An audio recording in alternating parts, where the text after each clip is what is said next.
Selamat pagi semuanya. Perkenalkan, saya mahasiswa keperawatan dari kampus Tikes Geraha Edukasi atas nama Hunggulina Nea. Di sini saya akan melakukan penyuluhan tentang virus corona. Di sini saya akan menjelaskan apa itu virus corona dan bagaimana penyebab, gejala, serta pencegahan virus corona tersebut. Langsung saja, saya akan menjelaskan apa itu virus corona. Virus corona itu adalah virus yang menyebabkan infeksi saluran pernapasan atas ringan hingga sedang seperti flu dan batuk. Adapun faktor resiko infeksi virus corona. Siapapun dapat terinfeksi virus corona, akan tetapi bayi dan anak kecil serta orang dengan kekebalan tubuhnya yang lemah lebih rentan terhadap serangan virus ini. Adapun penyebab infeksi coronavirus. Infeksi coronavirus disebabkan oleh virus corona itu sendiri. Kebanyakan virus corona menyerang seperti virus lain pada umumnya seperti yang pertama itu percikan air liur terhadap orang yang pengidap COVID-19 seperti batuk dan bersin. Yang kedua itu menyentuh tangan atau wajah orang yang terinfeksi. Yang ketiga itu menyentuh mata, hidung, atau mulut setelah memegang barang yang terkena percikan air liur pengidap virus corona tersebut. Yang berikut masa inkubasinya belum diketahui secara pasti, namun rata-rata gejala yang timbul setelah 2-14 hari setelah virus pertama masuk ke dalam tubuh. Gejala infeksi virus corona ini bisa menimbulkan beragam gejala pada pengidapnya. Gejala yang muncul itu bergantung pada jenis virus corona yang menyerang. Adapun hal yang perlu ditegaskan dalam virus corona, dia dapat menyebabkan gejala yang parah. Infeksinya dapat berubah menjadi bronkitis dan pneumonia. Di sini saya akan jelaskan apa itu bronkitis dan pneumonia.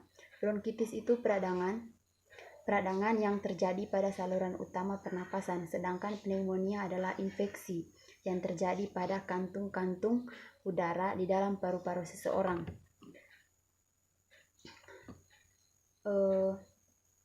Adapun gejala virus corona itu seperti demam yang mungkin cukup tinggi apabila pasien mengidap pneumonia atau infeksi.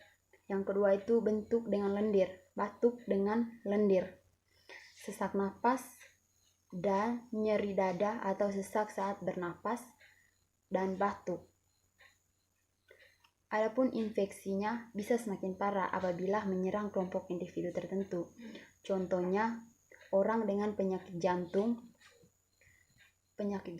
atau paru-paru itu bisa menjadi semakin parah, dan orang dengan sistem kekebalan tubuhnya lemah itu sangat mudah sekali terkena virus corona. Kita juga perlu hati-hati pada bayi maupun lansia karena mereka itu sangat mudah sekali untuk terkena virus corona. Adapun pengobatannya, ada beberapa upaya yang bisa dilakukan untuk bisa meredakan gejala infeksi virus corona. Contohnya, yang pertama itu kita bisa minum obat yang dijual bebas, misalnya di apotik atau di kios. Salah satu obatnya itu paratusin dan paracetamol. Itu untuk mengurangi rasa sakit, demam, dan batuk. Namun, jangan berikan aspirin pada anak-anak. Selain itu juga, jangan berikan obat batuk pada anak di bawah umur 4 tahun.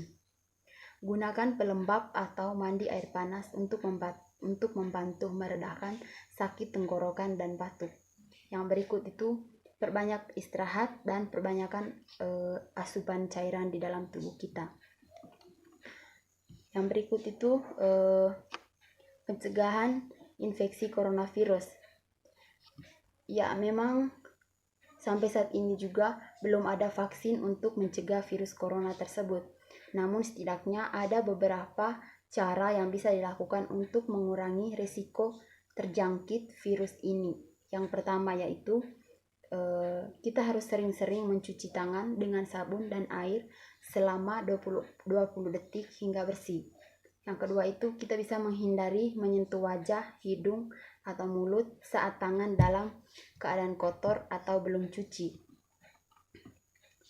Yang berikut itu hindari kontak langsung atau berdekatan dengan orang yang sakit, atau menghindari menyentuh hewan atau unggas liar. Yang berikut itu membersihkan atau mensterilkan permukaan benda yang sering kita gunakan, baik dalam rumah atau dimanapun. Yang berikut itu tutup hidung dan mulut ketika bersin atau batuk dengan tisu. Kemudian buang tisu di tempat sampah dan cuci tangan sampai bersih. Jangan keluar rumah dalam keadaan sakit.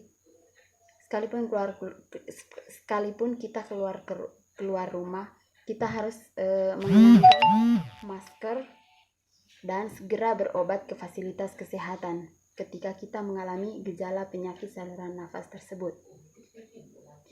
Selain itu juga kita bisa berkuat sistem kekebalan tubuh dengan konsumsi makanan sayur mayur atau buah-buahan, dan kita harus perbanyakan beristirahat dan berolahraga secara teratur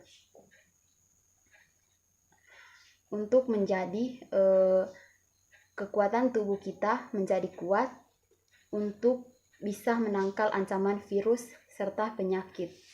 Selain itu juga kita harus memakai masker agar tidak menular ke orang lain atau siapapun yang ada di sekitar kita. Demikianlah materi yang saya sampaikan. Sebelumnya saya mohon maaf yang sebesar-besarnya apabila ada kata yang kurang paham atau kurang baik. Saya mohon maaf. Demikianlah hasil materi yang saya bawakan. Sekian dan terima kasih. Semoga bermanfaat.